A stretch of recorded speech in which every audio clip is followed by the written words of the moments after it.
Hi students, நான் உங்கள் வெற்றிக்காரக்கட்டிலேருந்து கல்யாணகுமார் பேசுகிறேன். இந்த வீடியோவோட தலைப்பை பார்க்கும்போது உங்களுக்கு தெரிஞ்சிருக்கும் சரிங்களா. இதில் நான் ஒரு ரியல் லைஃப் இன்சிடென்ட்டோட சொல்கிறேன் சரிங்களா. ஒரு ஸ்டூடெண்ட் பிஹெச்டியில் சிஎஸ்சி முடிக்கிறாரு, 2 இன்டர்ன்ஷிப்பும் 600 லீட் கோடும் பண்ணார் சரிங்களா. அந்த ஸ்டூடெண்ட்டுக்கு கிட்டத்தட்ட 44 லட்ச ரூபா பெர் ஆனம் வந்து கிடைக்குது சம்பளமாக. அதுவே பிஹெச்டியோட காஸ்ட்லியான காலேஜ் சென்னையில் இருக்கக்கூடிய ஒரு காலேஜில் சிஎஸ்சி படிக்கிறாரு. பட் வந்து அவர் பெருசாக ப்ராஜெக்ட் லீட் கோட்ஸ் எதுவுமே பண்ணாதனால அவருக்கு ஜாப் கிடைக்கல.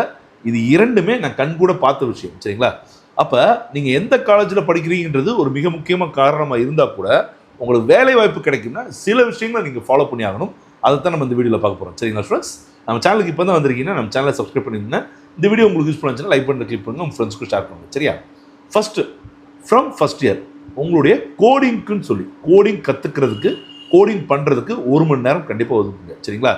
Lead code, CodeChef, HackerRank இந்த மாதிரியான ஏகப்பட்ட சைட்ஸ் இருக்குது. நீங்கள் 500 கொஸ்டின்ஸ் வந்து கிட்டத்தட்ட 4 வருஷத்தில் முடிச்சிடலாம் சரிங்களா. 3rd செமஸ்டர்லேருந்து 2 லைவ் ப்ராஜெக்ட்ஸ்லையாவது நீங்கள் பார்ட்டிசிபேட் பண்ண ட்ரை பண்ணுங்கள். அதை ப்ராஜெக்ட் பண்ணுறது மட்டும் இல்லாமல் அதோட டீட்டெயில்ஸை வந்து கிட்டப்பில் வந்து அப்லோட் பண்ணி வச்சுக்கோங்க சரிங்களா ஸ்டூடெண்ட்ஸ்.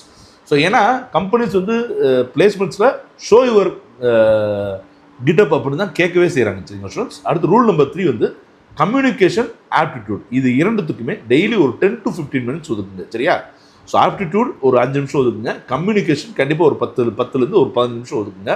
ஸோ கம்யூனிகேஷன் அப்படின்றது வெறும் ஆங்கிலம் பேசுவது மட்டும் இல்லை, நம்ம நினச்ச விஷயத்த தெளிவாக பேசுறது சரிங்களா. ஸோ இதை கற்றுக்க ட்ரை பண்ணுங்க சரிங்களா. அதே மாதிரி கண்டிப்பாக 2லேருந்து 3 இன்டர்ன்ஷிப்பாவது பண்ண நீங்கள் முயற்சி பண்ணணும். கல்லூரி வந்து நிறைய நல்ல கல்லூரிகள் வந்து இன்டர்ன்ஷிப்புக்கு வந்து அவங்களே வந்து ஹெல்ப் பண்ணுறாங்க. அப்படி இல்லாத பட்சத்திலும் நீங்கள் கண்டிப்பாக 2 to 3 இன்டர்ன்ஷிப் பண்ணி ஆகும் சரிங்களா ஸ்டூடெண்ட்ஸ். அதே மாதிரி உங்களோட ரெஸ்யூம் எப்படி இருக்குன்னா ஒரு பேஜ் தான் இருக்கணும். அதில் 3 ப்ராஜெக்ட், 2 இன்டர்ன்ஷிப், ஒரு 500 கோடிங் அந்த இதாவது இருக்கணும் சரிங்களா ஸ்டூடெண்ட்ஸ். அதுக்கப்புறம் உங்களோட சிஜிபிஏ இருக்கும். இதெல்லாம் சேர்ந்துச்சு அப்படின்னு சொன்னால் கண்டிப்பாக உங்களுக்கு சிறந்த வேலை வாய்ப்பு கிடைக்கும். இப்போ நான் சொன்னதை ஒரு டைம் லைனில் சொல்லிடுறேன் சரிங்களா. First year learn Python, C++, ஒரு 100 லீட் கோடு ஈஸி ப்ராப்ளம்ஸாக சால்வ் பண்ணுங்கள். Second year complete DSA complete பண்ணுங்கள். 200 மீடியம் கொஸ்டின்ஸ் அது சால்வ் பண்ணுங்கள். ஒரு மேஜர் ப்ராஜெக்டாக பண்ணுங்கள். அடுத்து 3rd இயர் 2 இன்டர்ன்ஷிப் பண்ணுங்கள். எம்எல் ஏஐ கோர்ஸ் வந்து கோர்ஸாலேயோ மற்ற ஏதாவது பிளாட்ஃபார்ம்லேயோ பண்ணுங்கள். உங்களோட ரெஸ்யூம் ப்ரிப்பேர் பண்ணுங்கள். 4th இயரில் வந்து நீங்கள் ரிவிஷன் பண்ணுறது மார்க் இன்டர்வியூஸ், பிளேஸ்மெண்ட் ப்ராக்டிஸ் இதை மட்டும் தான் பண்ணணும் சரிங்களா ஸ்டூடெண்ட்ஸ். ஸோ இதெல்லாம் பண்ணி நீங்கள் கண்டிப்பாக ஒரு மிகச்சிறந்த வேலைவாய்ப்பு பெற்று வாழ்க்கையில் ஜெயிக்கணும்னு சொல்லி நான் எல்லாம் போல அந்த வேண்டிக்கிறேன் சரிங்களா ஸ்டூடெண்ட்ஸ்.